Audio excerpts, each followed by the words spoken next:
Greetings again. This is Matt Field, writing candidate for governor of the state of Utah. Happy to be with you today. For those of you that are listening, last couple of weeks, for some reason, we've had a little bit of technical difficulties in that the uploaded podcast was cut a little short. So I'm going to try and make up for that this week. But please go to govmat.org to take the time to review me as an option. There's where you'll find my proposal, and it's basically structured as a book that you can download and read, or you can download and listen to. It's totally free. I'm not trying to make any money off this process. I just want people to understand the direction that we actually can go in, and to do what we can to fight the power structure, which is a lot of what I talked about last week.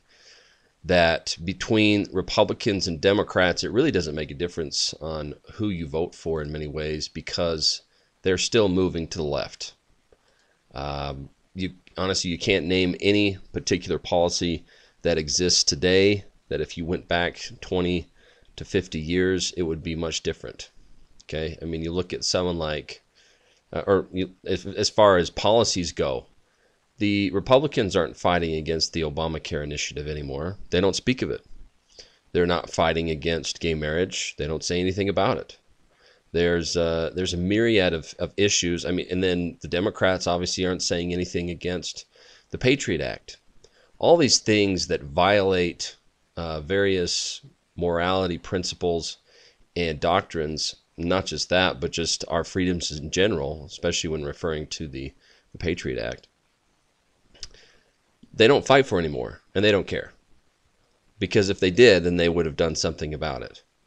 And you know that when the Patriot Act was originally passed in George Bush era, the Democrats were throwing fits like crazy. They said this is terrible, they shouldn't do this, yada, yada, yada. And in fact, I remember watching on Batman, I don't remember which one it was, but you have Morgan Freeman, I can't remember his character's name, walking in, and Batman's there, and they have all this big system in which they're able to track all these people via their cell phones and all these things. And he's like, this is wrong. Well, unfortunately, it wasn't wrong enough for the Democrats to do anything about it. The Republicans obviously pushed it. The Democrats, once it was in, they left it. And then you've got the same thing with Obamacare. There were people that were, they wanted to fight against it. You had people like John McCain that went in there, said he was going to get rid of it. Everybody was talking about how they wanted to eliminate the Affordable Care Act, right? But nobody has actually done anything. They've left it. They've left it be. And they're fine with that. And that's the entire process of government, is politicians that are in it for themselves, which the majority of them are. They don't actually fight for principles and the morality that we desperately need in government. Because unfortunately, government continues to push those values and that morality onto the rest of the world, not just the United States. And this causes massive issues in society in general. And that's what we have to begin to address. And that's why I wrote the book, I wrote the proposal the way that I did, to actually address the things that matter. And unfortunately, it's very, very difficult to get in there, to get this message out. I naively thought that because of the message, it would really move, it'd get legs and move. But no, you need some sort of attention. That attention is gained by having a R next to your name in the state of Utah, or a D next to your name. The amount of reporting that goes to them, not all the candidates, mind you, but that go to them, is massively unproportional to all the other candidates that are out there. And so those that are well-funded and that are well-known are supported by the media, are supported by the power structure. And so you've got me and many others that are trying to get out there, to get our message out there, but the structure doesn't allow for that. The system doesn't allow for that. And so you think you have two choices between a Democrat and a Republican, when in all reality you have many more, but you'll never know about it because those individuals don't have the reach. Now, I'm working on that reach.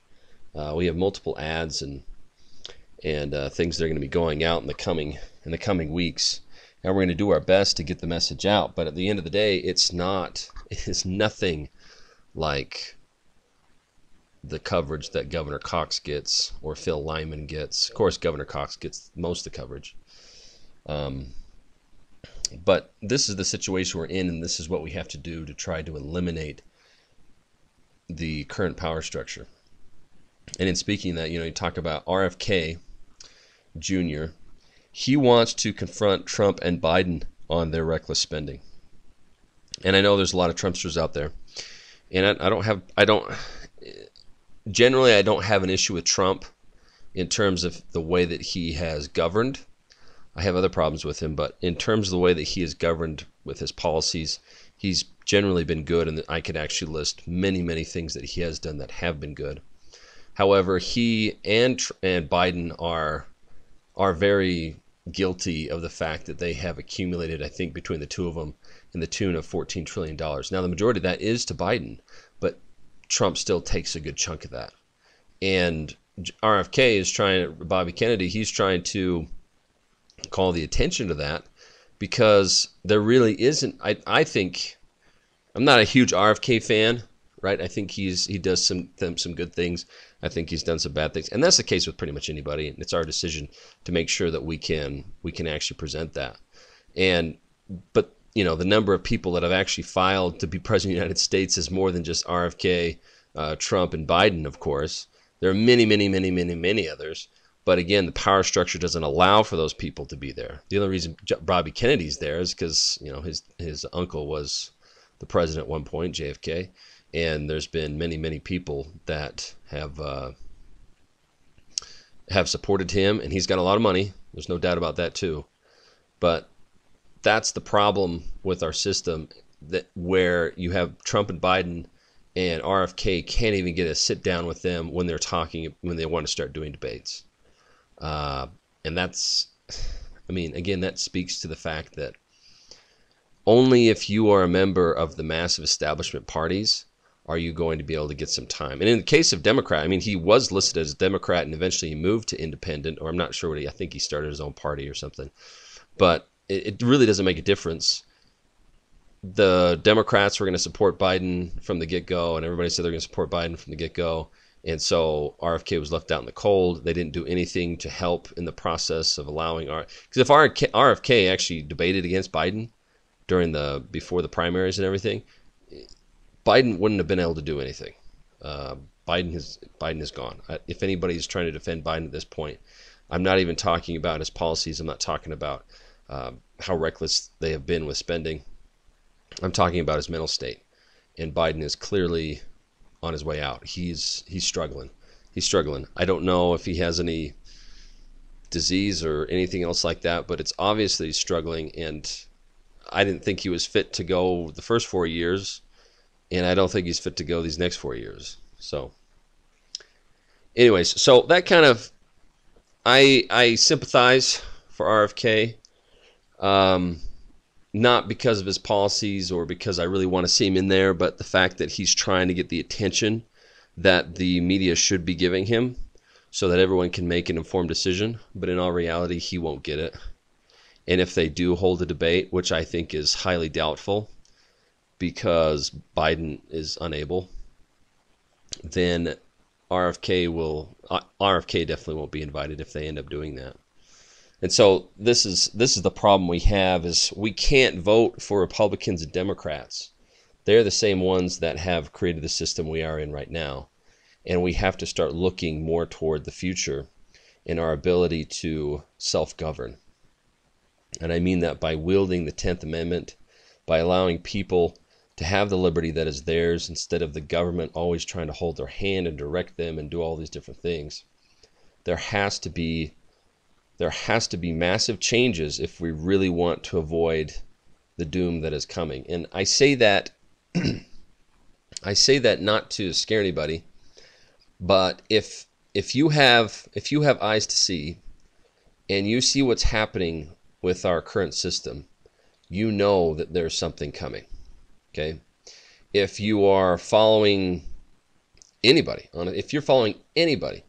Republican, Democrat, you name it, if you look at the way they're speaking, they are poo-pooing on Biden, okay, and they're exalting Trump.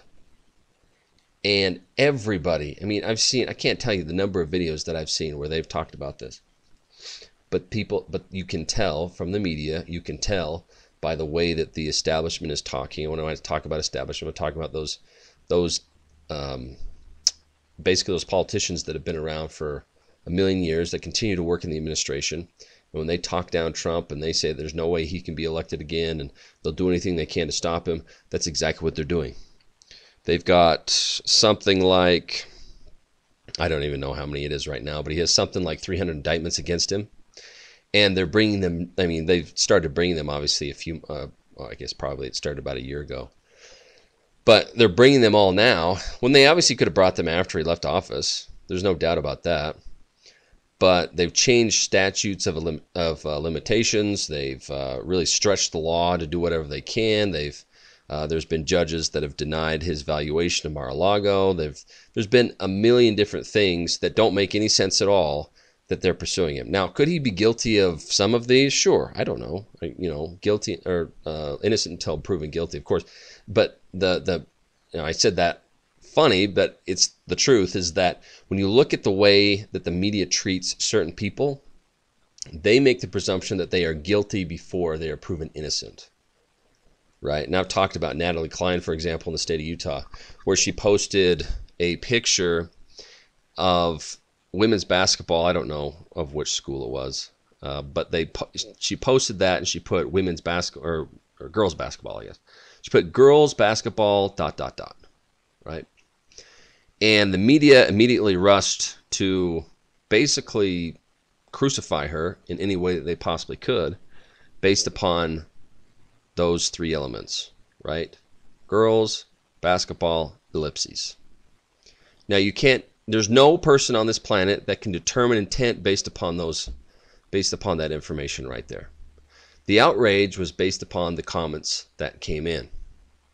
And when those comments came in, Natalie Klein went and she got rid of the post and she apologized. But it didn't matter because at that point you had made a misstep, some sort of misstep that was viewed by the media and by others as something bad, and they decided to annihilate her for that.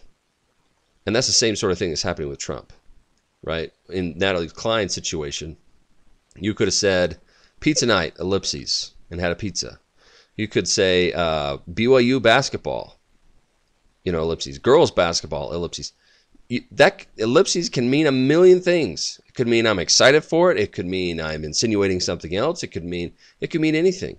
But the problem is right now that the media views you as guilty until proven innocent. And if you are proven innocent, they won't take the time to really go through that process and exonerate your name, basically. And that speaks to one of the priorities that I have, which talks about news and media, because they have lived in this corrupt spot where they basically do whatever they want, however they want. It's priority 5, I believe, where basically I say we got to crack down on tech companies to get them to follow the law, and then also require certain news categories.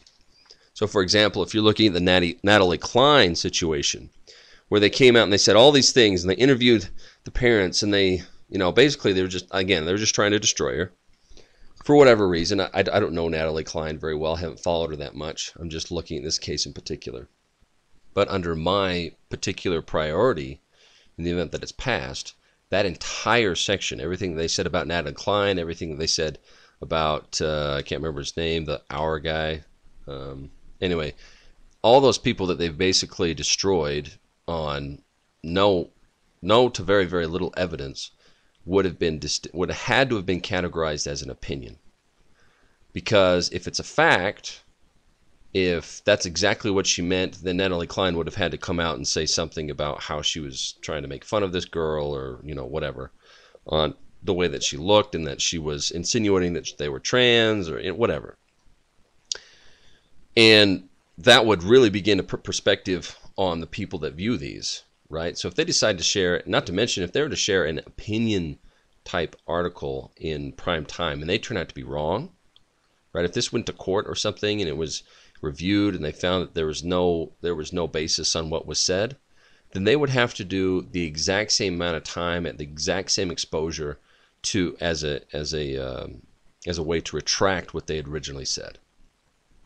And then when you have something like that, when you're actually going to hold the media and other tech companies accountable, they really begin to evaluate, how are we going to present this in the most unbiased way? Now, it's impossible to create something that's totally unbiased. I mean, I guess if you were describing, there are some ways, perhaps, if you're describing a house, if you were to say, it's 10 feet, or a room, it's 10 feet wide by 16 feet long, it has 9-foot ceilings, things like that.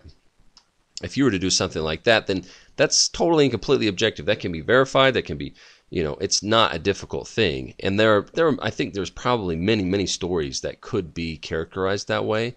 The problem is that it's not done that way, and they're more interested in doing silly pieces that don't make any difference to the individual, but they do eliminate the person they're attacking, basically. So that is one of many things that you can go and take the time to review in my book/proposal at govmat.org.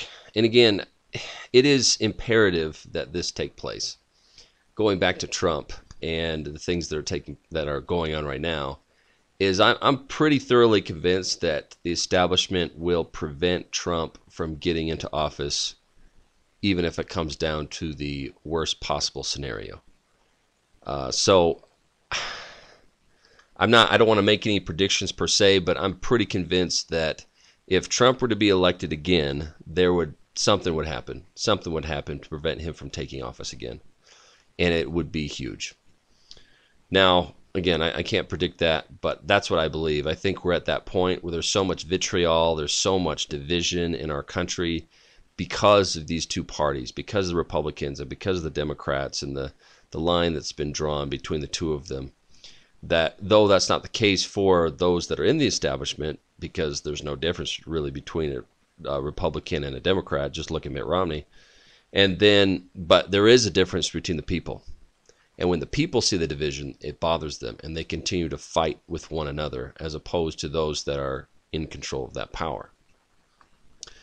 Anyway, so I wanted to hit a couple more points here today. I was cut off last week because of our technical difficulties when I uploaded that last podcast, but I wanted to speak a little bit about an article that was brought out by the AP criticizing Utah with its new law about transgender bathrooms for public areas. And this is something I went into a little bit more in depth earlier, but there's a clip that I want to share that I love, that I share in my book, that I want you to listen to, because it really helps you understand why it's so important that we stop with the transgender things and we stop promoting them, and how damaging it actually is. If you haven't watched Remember the Titans, I watched it about 1 million times in school on the last couple days of school, so hooray. But it was early 2000s, I think, and Denzel Washington plays Coach Boone. But there was a situation that took place, and the white coach, I can't remember his name, but he actually intervenes and kind of helps with Petey, and that's what kind of begins this portion of it.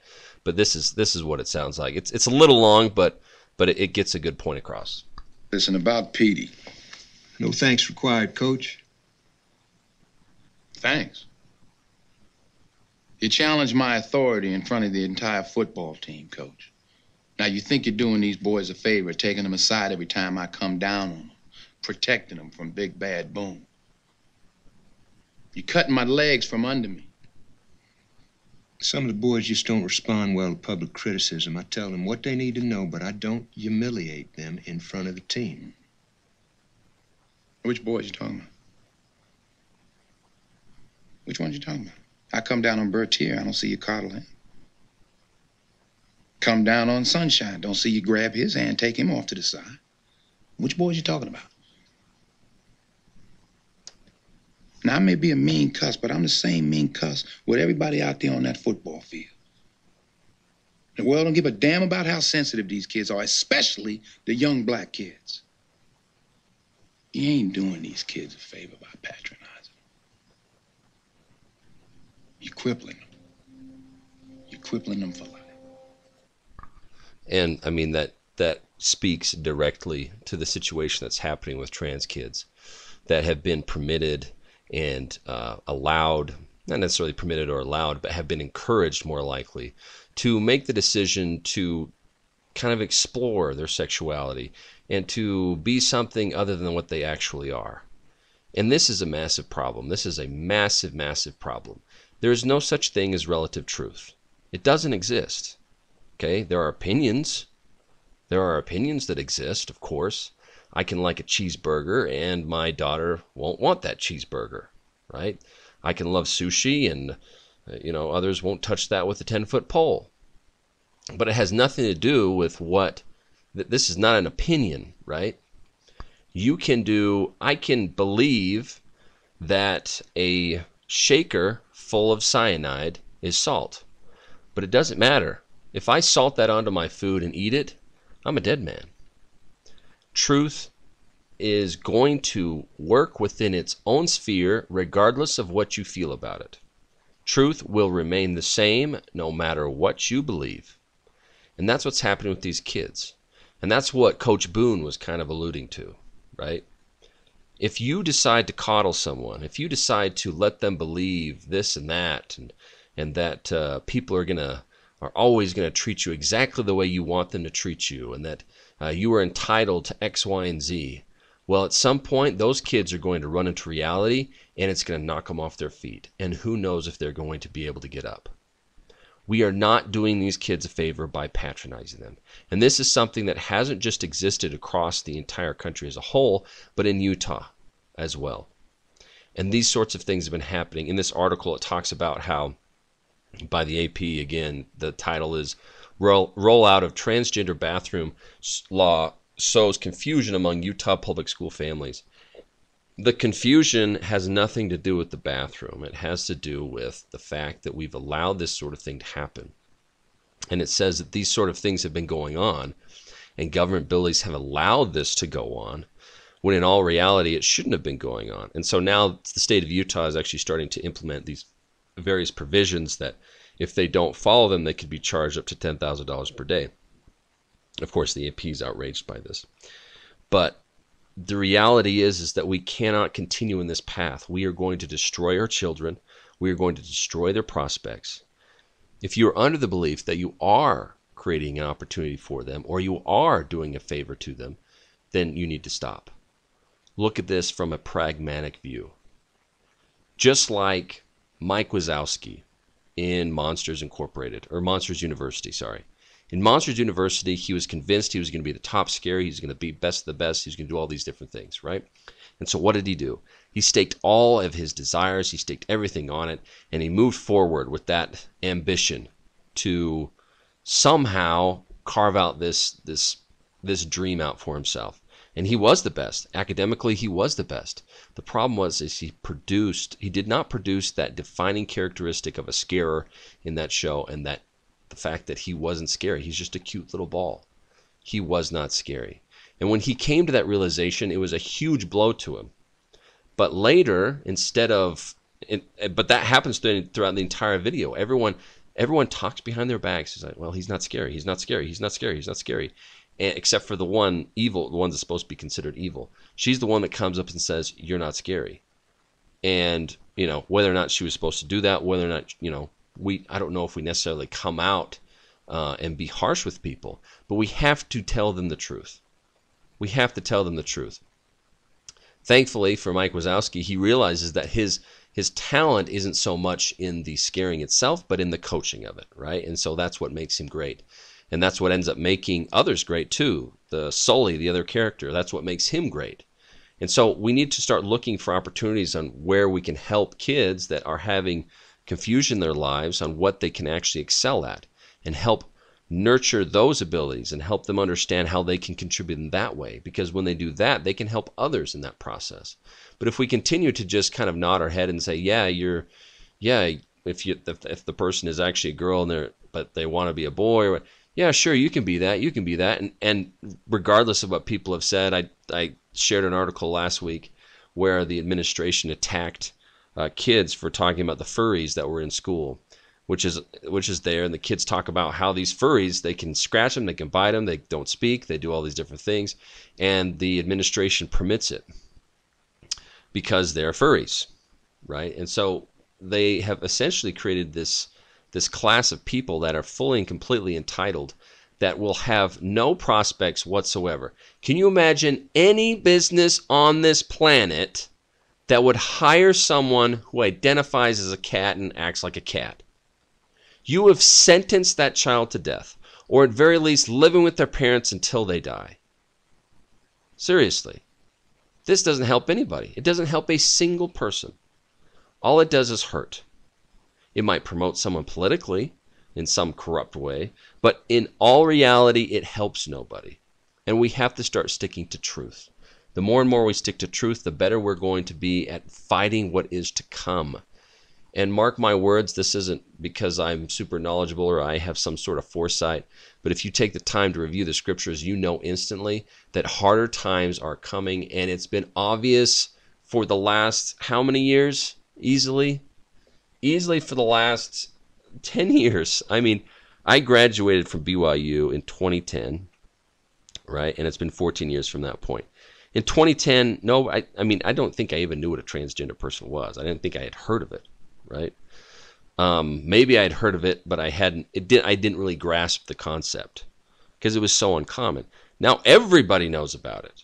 Everybody knows about that. They know about all these other things and the division that's been created because of it. But from just that short period of time, and not even that, I mean, it didn't really start picking up until the last 5 to 10 years, the insanity that's been taking place in our country. And that insanity has easily leaked into the state of Utah. And it will continue to do so unless we actually begin to start taking drastic measures and stop allowing the government to be the central of our lives. So that was kind of one of the major points that I produced last time. And I think what would be beneficial for just this last little bit is to kind of just point you in the direction that will help you most comprehend the evil that exists in our government today, in this state of Utah. I'm not talking about the United States right now. Or the federal government. I'm talking about the state government. In 2020, when everybody started doing mail-in ballots, there was outrage across the country, right? Particularly from conservative groups. Not from Washington specifically, but from conservative groups. And the reason is that when you do mail-in voting, and this is in my first priority, talking about reclaiming our liberty, and part of that liberty is in the fact that we need to be able to vote in a system where our vote will actually matter. When a ballot arrives to my home or to someone else's home, it lands in a mailbox, right? Now, if someone who has a devious plan decides to walk by, well, first of all, if you want to start talking about chain of custody, and you want to, this is a this is a significant part in our country, right? And when you talk about someone that's been killed or murdered or whatever in evidence, they are always going to go through this process of what's the chain of custody from the time you took, the evidence that you took from this place and brought it to the, to the precinct or whatever. And the prosecuting attorney has to provide that information. And if they're unable to provide that information, falls out of custody, there's a high likelihood of that case falling through, and this person, whether or not, if they actually had murdered whomever, this pretend example I'm providing, if they did actually cause that murder, then they would get away scot-free because they're unable to determine the actual chain of custody. And in our country, we obviously have a very, very important part in voting for our officials, and we want certain people in there. And if that is disrupted, we no longer live in this democratic republic. And right now, with the mail-in voting system, there is nothing to prevent anybody from influencing that. First of all, you're going to have these ballots mailed out. And that's where the first bit of that chain of custody is disrupted. As soon as it leaves the custody of the state via USPS, right, and it comes, as soon as it leaves them, they cannot track it. They're unable to track it. Yeah, they might have a tracker on it, and they can beep it or whatever, but there's nothing to say that anything is going to happen from the time it leaves the state to USPS, right? And then from there, it goes out to everybody else. And who's to say that anyone can prevent any tampering from the time that it leaves to the time it arrives to your home? And then who can prevent anyone from walking through and taking ballots out of people's mailboxes, right? And then when you actually finally get it, or it makes it into your house, who's to say you're actually the one that decides that actually punches the vote in? And who's to say you are actually going to be able to mail that back, or it's going to be tampered from the time you mail it from your house to wherever you're supposed to mail it? And then who's to say that it isn't going to be touched from the time that it's sitting in those baskets until it's counted? The chain of custody is terrible. It is terrible. It is atrocious. Anyone who has a law degree or has any inkling of law in their brain would know that there is no way on this planet that would pass the scrutiny of any court. But yet, the state of Utah was one of the first ones to accept it and one of the first ones to implement it. And where do you think that came from? It certainly didn't come from the people. It came from party leaders who want to control the system. And if you think, oh, Matt, you're one of these guys that don't believe that our vote counts. It's not that I don't believe our vote counts. I believe that our vote is highly, highly manipulated in more than one way. And it's because of that, if you take the time to read my book and then you review the audit that took place, it's clear, it is completely clear that our system is not secure and it is not safe. But people don't want to believe that because that's uncomfortable. Please take the time, govmat.org, read it. I have all the references in there. You can listen to it or read it. If you want to just listen to it and then look up the references after, you can download both, it doesn't matter. And then you can see what I'm talking about. But these are just things that have happened in the last couple of years. And the 2022 election is the one that I review. I don't review the 2020 election. If you go to the other book that I provide, that again is for free, Living the Fable Tale of the Emperor's New Clothes, you can download that. You can download the text and the audio and listen to it. And it provides even more troubling information about the 2020 election. So I encourage you to take that time, because this is an important part of our republic, and if we're unable to actually vote for our representatives, then we have a serious problem on our hands. And I truly believe that we cannot look to the federal government anymore. They are gone. They cannot provide us any more help. It's going to be up to the states and the individuals in those states to really wield some serious changes and to prevent the oncoming terrible things from coming, honestly. So,